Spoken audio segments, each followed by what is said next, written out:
نور نظر آنکھ کے نور کی طرح تو ہی تو، اس سے مراد اللہ تعالیٰ کی ذات ہے۔ خدا کی رہنما سے مراد اللہ تعالیٰ کی ذات ہے۔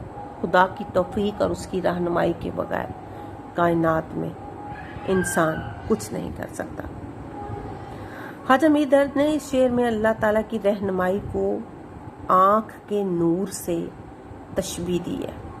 وہ کہتے ہیں کہ جس طرح آنکھ کا نور انسان کو راستے کی ٹھوکروں سے بچاتا ہے، اسی طرح اللہ تعالیٰ کی توفیق، اس کی محبت، اس کی ہدایت اور کرم ہمارے شامل حال رہے تو ہمیں دنیا میں کسی مشکل کا سامنا نہیں کرنا پڑتا۔ بے شک دنیا میں رہنمائی صرف اللہ کی ہے۔ عزیز طالبات، اللہ رب العزت نے بلا شبہ پورے قرآن مجید کو دیکھیں، پورے قرآن مجید کو پڑھیں، ایک ایک لفظ، ایک ایک آیت میں ہمیں اللہ رب العزت جو ہے سکھا رہے ہیں بہترین زندگی گزارنے کے اصول۔ اور ڈیئر اسٹوڈنٹس، یہی وجہ ہے کہ دن میں ہم 5 بار نماز ادا کرتے ہیں، اللہ کے سامنے کھڑے ہوتے ہیں اور سورۃ فاتحہ پڑھتے ہیں، اہدنا الصراط المستقیم، یعنی اے اللہ ہماری رہنمائی فرما، ہمیں سیدھا راستہ دکھا، ہمیں اپنے برے بھلے کی تمیز نہیں ہے، ہمیں کچھ خبر نہیں ہے۔ اللہ رب العزت نے ہم پہ بڑا کرم کیا، اس نے ہماری ہدایت کے لیے انبیاء بھیجے جنہوں نے ہمیں دنیا کے ساتھ ساتھ دین کی تعلیم عطا کی۔ اللہ نے ہمیں نیک و بد میں تمیز سکھائی، اپنی آخرت کو سنوارنے کے طریقے بتائے۔ اگر خدا کی ذات اپنے لطف و کرم سے ہماری رہنمائی نہ کرتی تو ہم بھٹک جاتے۔ اگر وہ ہمیں نیکی کی توفیق اور اپنی محبت سے حصہ نہ دیتا تو ہم کبھی بھی اس کی ذات کو نہ سمجھ سکتے۔ جوں نور نظر تیرا تصور تھا پیش نظر جدھر گئے ہم۔ کسی شاعر نے کیا خوبصورت الفاظ میں اللہ رب العزت کی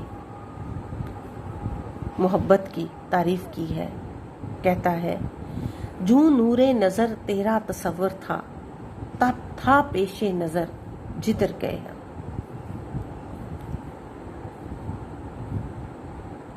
میر درد کہتے ہیں اے خدا، یہ تیرا احسان عظیم ہے کہ تو نے ہمیں صراط مستقیم کا شعور بخشا اور آنکھ کے نور کی طرح ہماری رہنمائی کی۔ اس اندھیر نگری سے میں ہمیں روشنی بخشی اور زندگی کی کٹھن راہوں پر کامیابی کے ساتھ چلنے کی ہم میں سکت نہ تھی۔ یہ صرف تیری ہی عطا کی ہوئی روشنی ہے کہ ہم زندگی کی مشکلات سے نبرد آسما ہے۔ ہم صرف اللہ کی مدد کے محتاج ہیں۔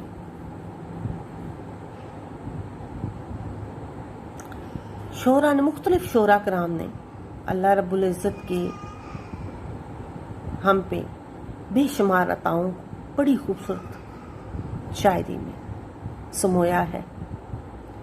کسی شاعر نے کیا خوب کہا ہے، کب محیط غم میں ڈوبا جس کا تو حامی ہوا، ہر حباب اس کے لیے گویا سفینہ ہو گیا۔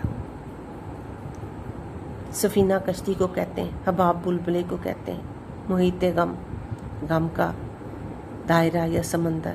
گویا اللہ تعالیٰ جس کے ساتھ ہے وہ کبھی بھی اس غم کے سمندر میں نہیں ڈوبا، اس کے لیے تو سمندر کے بلبلے بھی کشتی بن جاتی ہیں۔ مختصر یہ کہ ہمیں زندگی عطا کرنے والے نے یہ پہلے دن ہی کہہ دیا تھا کہ زمین پر تمہاری رہنمائی کے لیے وہ اپنے انبیاء کو مختلف اوقات میں بھیجتا رہا، اور اس نے جتنے انبیاء بھیجے، جس میں ہمارے نبی کریم حضرت محمد مصطفیٰ صلی اللہ نبی آخر الزمان ہیں، جس میں اس نے ان تمام انبیاء کے ہمیں اللہ کا پیغام پہنچایا اور ہمیں اس کے اصولوں پر، اس کے بتائے ہوئے اصولوں کے مطابق زندگی گزارنے کا درس دیا۔ اگر